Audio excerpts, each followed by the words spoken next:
वलीद, क्या हुआ? चलो। वलीद मुझे डर लग रहा है। डर किससे? पता नहीं, बस अजीब सी फीलिंग हो रही है। समन, एक तो मैं तुम्हारी फीलिंग से बहुत परेशान हूँ। कल रात भी तुम यही बात कह रही थी और अब फिर तुम। वलीद, मैं मजाक नहीं कर रही हूँ।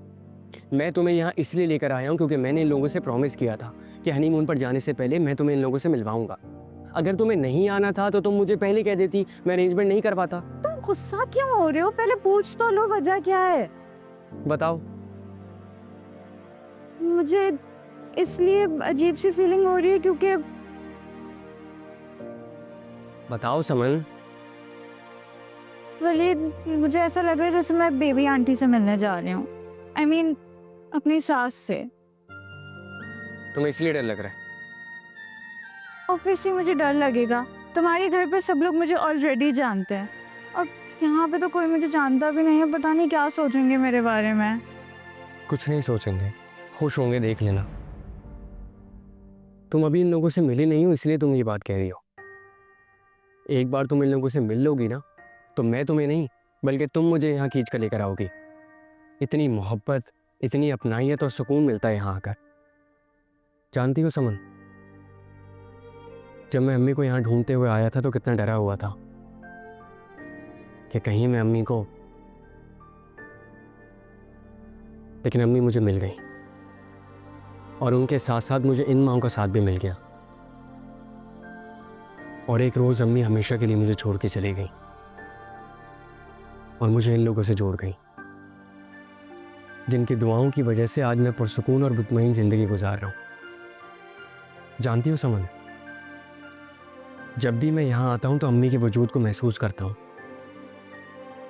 और ये लोग मुझ में अपने बेटे को तो कोई पोते को तलाश करता है। इनकी कुल कायनात हम जैसे लोग हैं जो अपने अंदर की तन्हाई को ख़त्म करने के लिए यहाँ आते हैं। और जो लोग ये सोचते हैं ना कि ये लोग यहाँ पर इसीलिए हैं ताकि एक दूसरे के गम को बांट सकें, तो वो गलत कहते हैं। असल में इनको हमारी नहीं बल्कि हमें इनकी ज़रूरत है। और हमारे प्यारे नबी ने इरशाद फरमाया है कि माँ के कदमों तले जन्नत है। ऑनेस्टली मुझे बहुत लकी फील हो रहा है कि मुझे तुम्हारी जैसे सोच वाला लाइफ पार्टनर मिला है। कदर करो मेरी। अभी तुम सिर्फ अजरा भाभी से मिली हो, यहाँ तुम्हारी बहुत सासें हैं। अब तुम मुझे फिर से नर्वस कर रहे हो। मजाक कर रहा हूँ, चलो अंदर। अस्सलाम वालेकुम। वालेकुम अस्सलाम। शुक्रिया, बहुत बहुत मुबारक। Thank you. माशाल्लाह माशाल्लाह, दूधो नहाओ पूतो पलो। वली, तुम्हारी बीवी तो लाखों में एक है। माशाल्लाह बहुत खूबसूरत है। बस देख ले पसंद किसकी है। हाँ बेटा, मेरे पास तुमको देने के लिए कुछ भी नहीं है सिवाय दुआओं के। अरे खाला, मैं आपको खाला कह सकती हूँ? बिल्कुल बेटा। आप बस हमें अपनी दुआएं दें। आपकी दुआएं हमारे लिए बहुत अहम हैं। सदा खुश रहो, जीती रहो, खुश रहो। वलीद बेटा, जी। अरेंजमेंट रेडी है। वासिफ भाई बस थोड़ी देर में आ रहे हैं, हम उनका वेट कर लेते हैं। चलें ठीक है, ओके। बेटा, तुमने कहाँ तक पढ़ा है और कहाँ से पढ़ा है? खाला ये कॉलेज और स्कूल में टॉपर रही हैं। अच्छा माशाल्लाह, अल्लाह नजरे बस से बचाए। बहुत खूब भाई, बहुत खूब। खुश रहो, खुश रहो। अच्छा, अरेंजमेंट आप लोगों ने बाहर ही किया है? जी जी जी। बस ठीक है, बस वासिफ भाई आ रहे हैं फिर हम स्टार्ट करते हैं।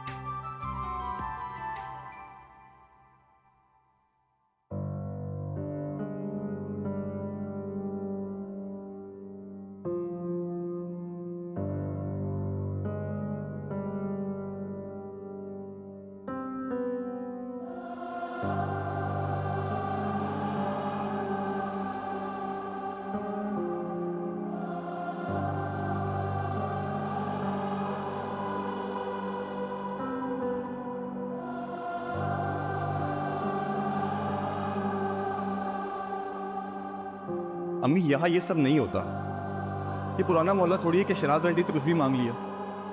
और वो सही कह रही है, अब हमारे आने का वेट कर लेती, मैं आपको ला देता। फॉर्मों का बेइज्जती करवा दी पड़ोसियों के सामने। ये ले बुलाए चाय।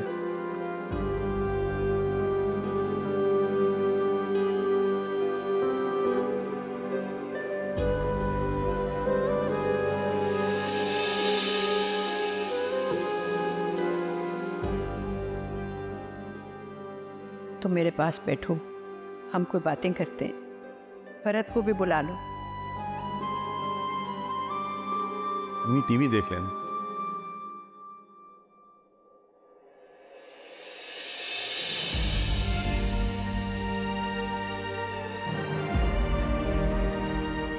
वासिफ भाई, हाँ आप यहाँ क्यों खड़े हैं? तुम चलो, आ रहा हूँ। आ जाइए अंदर।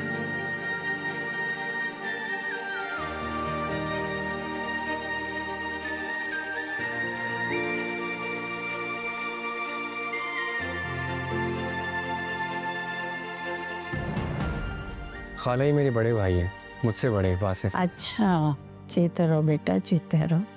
कैसी हैं आप? अल्लाह का शुक्र है। आज बीबी बाजी कितनी खुश हो रही होंगी कि उनकी बहू और उनके बेटे आए हैं। कैसे नहीं आते? आपसे वादा जो किया था।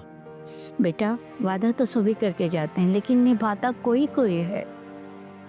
काश काश हम अपनी माँ बाप की कदर कर लेते हैं। बेटा, जब हम नए रिश्तों को मजबूत करने में लगे हुए होते हैं तो अपने पुराने रिश्तों की जड़ों को भी भूल जाते हैं। ऐसा नहीं होना चाहिए, दोनों को लेके चलना चाहिए, लेकिन हम ऐसा नहीं करते। हालांकि रिश्तों को जोड़ने की जिम्मेदारी घर के हर फर्द पे होती है, लेकिन हम ऐसा नहीं करते, बस एक पे ही उसका सारा बोझ डाल देते हैं। देखो बेटा, तुमने जिंदगी की नई शुरुआत अभी की है, अब तुम्हारा खानदान भी बढ़ेगा, तो इसलिए सारे रिश्तों को मजबूत बना के रखना चाहिए। मगर एक बात तुम्हें बताऊं कि माफी का खाना जो है वो मजबूत रखो, वरना सारे रिश्ते दीमक की तरह खत्म होते चले जाएंगे। इसलिए बेटा, दिल को हमेशा साफ रखना, माफ करने का जज्बा रखना। जी हाँ।